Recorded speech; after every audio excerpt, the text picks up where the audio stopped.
So we all do it, but are we doing it correctly? I'm talking about sleep. Get your mind out of the gutter. Hey, it's Krista, and I am super excited to talk about sleep today because it's this super important thing we need for our bodies to function, except for I don't really know anything about it. So today, let's find out what we really need to know about sleep.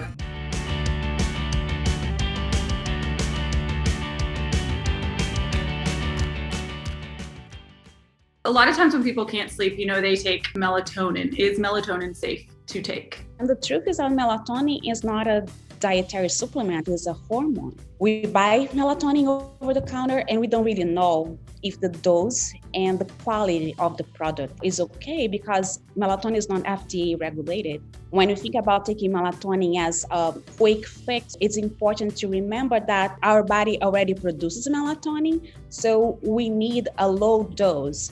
That is 0.5 to 1 milligram only. When we look in pharmacies or grocery stores, sometimes we see 20 milligrams of melatonin, 10 milligrams of melatonin. Those may have side effects such as excessive time sleepiness, difficult concentrating, or even some allergic reactions or agitation because, as I said, we don't really know if it's only melatonin that is there and the dose is too high for what we really need. Are there any, 3 different things you should be doing to get a better night's sleep? The first one is just avoid exposure to electronic devices at least 1 hour before going to bed, because we know that talking about melatonin, that bright light from electronic devices affects the natural production of melatonin. Just by doing this, it makes a huge difference.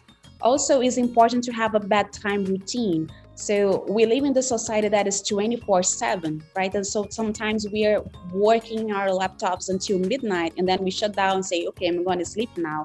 But the brain is still processing everything that is going on with the day, and you did not have that time to really relax, calm down, and then go to bed. But by the time that we wake up in the morning, we need to have bright light. We need to have a very different environmental information to the brain to help the biological clock understand when it's day, when it's night. 2 things that are emerging as far as research goes that definitely affect sleep is the time that we exercise and the time that we eat our meals. So having a dinner later at night is going to affect with the metabolism for glucose and also affects melatonin production.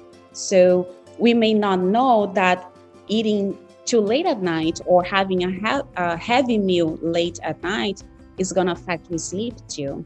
And also the time that we exercise, it's okay to do a gentle yoga, for example, before bedtime, but you don't want to do running or play tennis or play football too close to bedtime. So we usually recommend not doing those extreme exercises 3 to 4 hours before bedtime because that affects how the biological clock or how the circadian rhythm adjusts. So that's going to affect sleep as well. Are naps important for adults, or would you say not really? For adults, it's important to keep naps short. We want to hit that light sleep stage that is going to be refreshing for the body, but we don't want to go into deep sleep during nap. So we want to keep the nap for 20 or 30 minutes only. And also it's important to don't take nap later in the afternoon because we want to have enough time to build more sleep pressure and to be tired enough, quote unquote. So when we hit the bedtime at night, you still be able to fall asleep well. Naps are good, but naps are like snacks before dinner. Okay, so now when we get into sleeping, is there a right or wrong position to sleep on? I would say the best sleeping position is the one that you are comfortable and you find a neutral position. So you're not cracking your neck or not cracking your back, or you're not doing anything that is going to cause you pain the next day or discomfort during the night that you're going to wake up in the middle of the night. With that, it's important to have a mattress that keeps your body in a neutral position and firm enough, and also a pillow that is going to help you keep a stable position as well. How can any individual just walking around have a good idea in their head of how much sleep that they need? What the research tells us is that different age groups is gonna need different amount of hours of sleep. So for an adult, it's gonna be in that range of 7 to 9 hours. But also, it's important to know what the science tells us as far as how many hours we need, but also always checking ourselves and say, okay, I noticed that last night was not the best. I probably did not get the most of hours that I needed.